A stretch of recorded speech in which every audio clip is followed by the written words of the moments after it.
سہیل آفریدي پرون د عمران خان خور سره په کے پی هاوس اسلام آباد کې یو پریس کانفرنس کړی دی چې په دغه پریس کانفرنس کې سہیل آفریدي د عمران خان د علاج حوالې سره ډېر سخت بیانات جاری کړي دي. پرون نه بل ورځ هم د سہیل آفریدي یو احتجاج چې په اسلام آباد 26 نمبر کې هغه احتجاج په دې وجه بیا سہیل آفریدي ملتوی کو چې کارکنان پکې ډېر زیات مقدار کې ډېر زیات تعداد کې کارکنان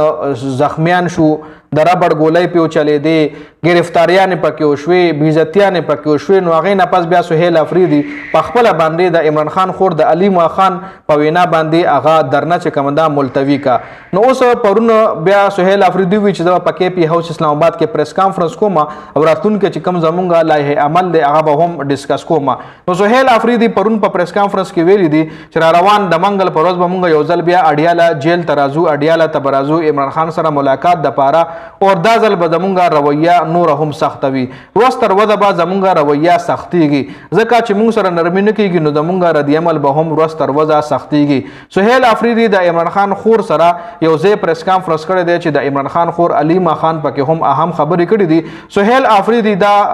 غوښتنه کړې ده چې د عمران خان ټریټمنټ ته د عمران خان د ډاکټرانو په مخ کې او د عمران خان د فیملی په مخ کې د عمران خان ټریټمنټ ته په شفا هاسپټل کې وکړل شي، دا نه چې په پټه باندې، دا نه چې د عمران خان پرسنل ډاکټران پکې نه وي. سہیل آفریدي وایي چې دا هغه ټریټمنټ تاسو کوي، مونږ به احتجاجونه نه کوو، مونږ احتجاجونه هم په دې وجه کوو چې تاسو د هغه ټریټمنټ نه کوئ، تاسو د عمران خان ټریټمنټ وکئ. په دې ټریټمنټ کې بعد د عمران خان فیملی هم شامله وي، د هغې رضا به پکې شامله وي، هغوی به هم هاسپټل کې وي، او د عمران خان چې کوم ذاتي ډاکټر حضرات دي هغوی به هم په هسپتال کې موجود وي، د هغوی په موجودګۍ کې دی د عمران خان د سترګې دغه ټریټمنټ وکړلی شي. سہیل آفریدي صرف د دې یوې خبرې غوښتنه د حکومت نه کړې ده چې تاسو صرف زموږ د یو ډیمانډ پوره کوئ، نو زموږ رویه به هم نه سختیږي او موږ به احتجاجونه نه کوو. موږ خو احتجاجونه هم په دې وجه کوو چې نه تاسو د هغه ټریټمنټ کوئ، نه زموږ ملاقاتونه هغه سره کوئ. څومره وخت شو چې نه د عمران خان د وکیلانو عمران خان سره ملاقات شوي دي، نه ورسره د فیملی شوي دي، نه ورسره د سیاسي کسانو ملاقات شوي دي.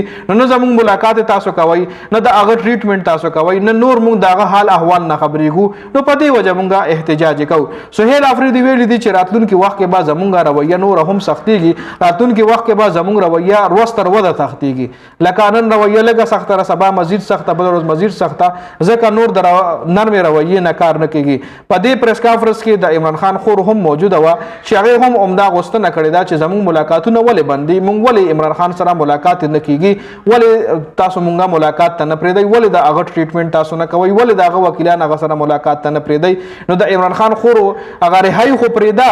لکه اوس دی صرف د ملاقات دپاره منډې ترې وخي، دی صرف اوس د عمران خان د ټریټمنټ دپاره منډې ترې وخي،